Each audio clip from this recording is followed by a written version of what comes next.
There was a kid last year, and he was legitimately afraid of coming out to his parents because he thought his father would like beat him half to death, like literally like beat him up until he was barely breathing, because his father was violently opposed to like any sort of gayness. For Zoe McShane and other ambassadors at the University of Florida's LGBT affairs, seeing young members of the LGBT community struggle with acceptance is far too common. Even when families are unsupportive, it's important for these youths to know that there's always someone out there willing to talk and embrace them for who they are. One such place you can find that support is right here at Alachua County's Crisis Center. Alachua County Crisis Center Director Dr. Ali Martinez says that such a feeling of isolation is dangerous. People who are struggling with feeling not accepted, struggling with questions that they have no place, no one to talk to. When people, anybody, and youth especially, feel that level of isolation and that level potentially of shame, there could be a great risk. Suicide is the second leading cause of death among young people ages 10 to 14, and LGBT youth are 4 times more likely, and questioning youth 3 times more likely to attempt suicide.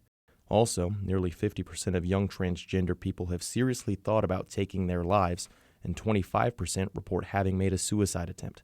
In talking about the importance of a family's acceptance, LGBT youth from highly rejecting families are 8.4 times as likely to have attempted suicide as peers who have no or low levels of rejection. It just compounds until I feel like some people are just really isolated and they can't,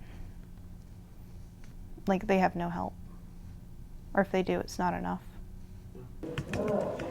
However, acceptance from loved ones isn't the only issue. Gainesville Pride Community Center co-president Terry Fleming says that he's seen online harassment become a major problem in the community. As we know, young folks are particularly pay attention to social media. So when they go, they're out to their family and friends, but they post things on Facebook and they're called faggot or queer or dyke.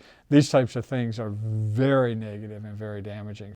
That these issues are still so prevalent in a culture seemingly becoming more encouraging of people being who they want to be may surprise you. Dr. Amanda Lawson-Ross is a counselor at UF's Wellness Center and identifies herself as a lesbian. She says change is still needed in America's culture. It's still a really big struggle, and I think the culture as a whole has said, well, we have marriage equality now, so what's the big deal? And it's like people have kind of moved on when the actual culture of individual people, individual families hasn't changed a lot.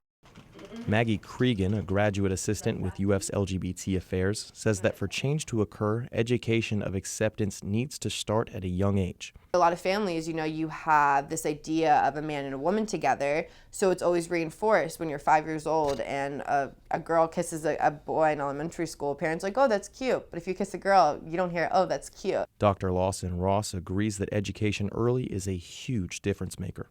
I think where I'm seeing the big changes is people who have that education are coming in, both people who identify and allies, going, what's the big deal? While the issue is still just that, Dr. Lawson-Ross believes that America is on its way to becoming truly accepting of the LGBT. I see it ultimately getting better. I think that it happens with many different social issues, that the laws are kind of going in one direction and people just society has to start catching up. Connor Ingalls, WUFT News.